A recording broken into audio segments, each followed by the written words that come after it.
We initially set off doing talent acquisition, stroke executive search. That then developed into mergers and acquisitions through client demand. They started approaching me and asking me to source smaller companies to acquire. Certainly some of the big ones did. So it was a natural progression for us, really, because it is still acquiring talent, but on a much bigger scale. So you might buy a company that's got 20 or 30 people working there, and we go out and source 20 or 30 people in one hit. So it became still a headcount scenario and an acquisition of people, because people ultimately move freight and control the relationships with the clients. And then we got a little bit frustrated with the industry, in that there wasn't really anywhere of any stature to advertise. And we felt that our products were our services were quite high end, management consultancy, executive search, mergers and acquisitions. They're quite high end management consultancy services. And we just felt that the industry didn't have a publication of that stature where you could promote yourself as a high end service. So we launched Forwarder magazine about 5 years ago now, and it's like the Forbes of the freight industry. It's got a very, very high readership.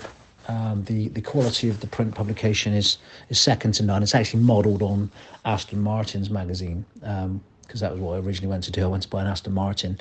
I ended up setting up a magazine, so there's a bit of a story to that as well. But these are the sort of things that come off the back of inspiration when you're just in the right place at the right time. But I just felt that the industry needed something of quality and of stature, which people will keep in their boardrooms, people will keep in their reception areas, and it's just not going to go in the bin. So we launched Forwarder Mag because it just felt like the right thing to do to promote high-level services.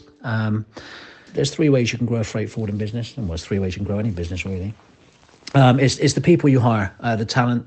They're the drivers. They're the most important thing any business has. No business is successful without its people. So people's our first tick. We had to get companies the right people, so we tick that.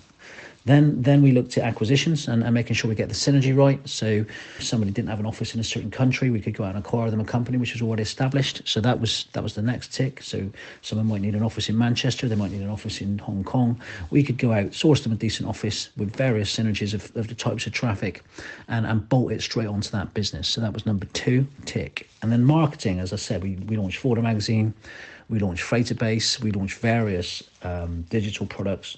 Obviously, we've got an email database of 264,000 freight professionals globally, which is a mixture of freight forwarders and people in supply chain departments. So we've hit it from every angle in terms of growth. And as I said, our strapline is your strategic growth partners. So that is what we're all about. I mean, growth. And it's for ourselves. And obviously, we can't grow if our clients aren't growing. So our job is to make sure our clients grow, and then we grow off the back of them.